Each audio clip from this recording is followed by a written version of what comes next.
प्रियजनों, मैं आपको यीशु के नाम में अभिवादन करता हूँ। आप कैसे हैं? क्या आप ठीक हैं?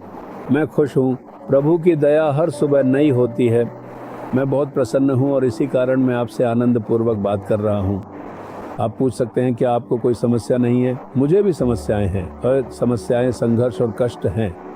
इन सब के बीच यीशु मेरे साथ हैं।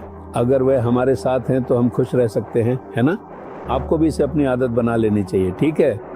ये जगह बहुत सुंदर है। यहाँ एक नदी बह रही है और हम पानी की आवाज़ सुन सकते हैं। ये खूबसूरत है। आल्प्स पर्वत श्रृंखला में हमेशा बर्फ रहती है, वह पिघलती है और हमेशा इसी तरह पानी के रूप में बहती रहती है। बहता हुआ पानी देखना बहुत सुखद है। अगर बर्फ पहाड़ पर बनी रहे और लगातार पिघलकर बहती रहे तो कभी भी पानी की कमी नहीं होगी। यहाँ हर जगह इतनी समृद्धि है। पानी ही जमीन को समृद्धि बनाता है ना? हमारे जीवन में भी समृद्धि, आनंद, शांति और खुशी होगी अगर यीशु जो जीवित जल है हमारे साथ है। तो क्या आप यह जानने के लिए इंतजार कर रहे हैं कि प्रभु का आपके लिए क्या वचन है? भजन संहिता 139 के 17वें वचन में परमेश्वर के जन दाऊद एक अद्भुत प्रार्थना करते हैं। वह कहते हैं, मेरे लिए तो हे परमेश्वर तेरे विचार क्या ही बहुमूल्य हैं। आपको अपने जीवन में मार्गदर्शन की आवश्यकता है। आप नहीं जानते कि क्या करना है और ठोकर खा रहे हैं और अब आप मार्गदर्शन पाने के बारे में सोच रहे हैं, है ना? आप सोच रहे हैं कि अपने रिश्तेदारों, सहकर्मियों, क्लासमेट्स, पड़ोसियों, शुभचिंतकों या परमेश्वर के सेवकों से मार्गदर्शन लें, है ना? इसके बजाय प्रभु से मार्गदर्शन मांगे। वह आपके करीब है, वह आपके साथ है। क्या आप उनके एक नाम को जानते हैं? वह नाम है सलाहकार। यीशु का एक नाम है जो है सलाहकार। वही हमें परामर्श देते हैं। इसीलिए यदि आप उनसे पूछेंगे तो वे आपको सलाह देंगे। क्या आप जानते हैं कि दाऊद ऐसा क्यों कह रहा है? वह युद्ध में जाने से पहले भी प्रभु से पूछता था। वह परमेश्वर से मार्गदर्शन मांगता था कि उसे इस नगर में जाना चाहिए या नहीं, और प्रभु ने हर कदम पर उसका मार्गदर्शन किया। हम इसे बाइबल में पढ़ते हैं। मैंने भी इसे अपनी आदत बना लिया है। अपनी प्रार्थना डायरी में मैं एक तरफ अपनी प्रार्थना की आवश्यकताएं लिखता हूँ। मैं अपने लिए, अपने परिवार के लिए, अपनी सेवकाई और दूसरों के लिए प्रार्थना की आवश्यकताएं लिखता हूं। उन्हें परमेश्वर के सामने रखता हूं और उनके लिए प्रार्थना करता हूं। दूसरी तरफ मैं परमेश्वर की सलाहें लिखता हूं और प्रार्थना करता हूं, प्रभु आपने कहा है, मैं तुझ पर दृष्टि रखकर तुझे सम्मति दूंगा। प्रभु, मुझे इन मामलों में आपकी मार्गदर्शन की आवश्यकता है कि क्या और कैसे करना है। क्या मुझे यह करना चाहिए या नहीं? मेरी मार्गदर्शन करें।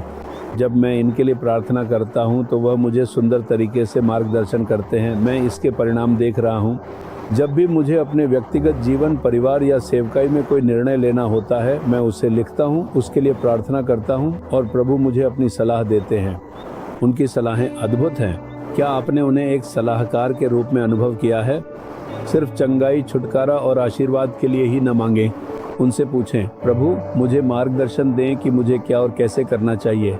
मैं अपने परिवार में इस समस्या का समाधान नहीं ढूंढ पा रहा हूँ, कृपया मेरा मार्गदर्शन करें। इस समस्या को हल करने के लिए मुझे क्या करना चाहिए? प्रभु मेरा मार्गदर्शन करें। ऐसे पूछें। जब प्रभु आपको सलाह देते हैं और आप उसके अनुसार करते हैं, आपकी समस्या हल हो जाएगी। चीज़ें चमत्कारिक रूप से सफल होंगी। मैं इसे अपने जीवन में हर दिन अनुभव करता हूँ। मैं तो यहाँ तक कि प्रचार में क्या बोलना है, इसके लिए भी प्रभु से सलाह मांगता हूँ। क्या मुझे यह करना चाहिए या नहीं? वे मुझे वहाँ सेवा के लिए बुला रहे हैं। क्या मुझे इस सेवा के लिए जाना चाहिए या नहीं? मैं इसके बारे में भी पूछता हूँ। अगर वे हाँ कहते हैं तो मैं जाऊँगा, अगर वे ना कहते हैं तो मैं रुक जाऊँगा। इसी तरह प्रभु की सलाह मांगना अपनी आदत बना लें और आपके जीवन में हमेशा आनंद, खुशी और प्रभु की सुरक्षा बनी रहेगी। परमेश्वर के विचार बहुमूल्य हैं। आज से बिना उनकी सलाह लिए कुछ भी न करें, यहाँ तक कि छोटी सी बात के लिए भी ऐसा करें। अपने बच्चों को कहाँ पढ़ाना है, इसके बारे में भी उनसे पूछें। अपने बच्चों को कौन सा विषय चुनना चाहिए, इसके बारे में भी प्रभु से पूछें। अपने बच्चों के गलत व्यवहार को सुधारने के लिए भी प्रभु से मार्गदर्शन मांगें। अपने पति, पत्नी, सास या बहू के साथ समस्याओं को सुलझाने के लिए भी प्रभु से मार्गदर्शन मांगें। वह हर एक बात में आपको अद्भुत रूप से मार्गदर्शन देंगे। वह आपको अद्भुत रूप से मार्गदर्शन करेंगे। क्या आप आज से उनसे पूछेंगे, प्रभु मेरे सलाहकार बने और मुझे मार्गदर्शन दें। मुझे आज इस मामले में क्या करना है यह नहीं पता। आज ही मेरी आत्मा में वह सलाह जागृत करें और मुझे प्रकट करें। मुझे अपनी सलाह से मार्गदर्शन दें कि मुझे क्या करना चाहिए। मैं अपने आप को आपकी सलाह के अनुसार चलने के लिए समर्पित करता हूँ। यीशु के नाम में आमीन, आमीन। Jesus redeem Hindi YouTube channel को सब्सक्राइब करें। सब्सक्राइब बटन पर क्लिक करें और बेल आइकन को भी क्लिक करके हर दिन की नई कार्यक्रमों की जानकारी प्राप्त करें।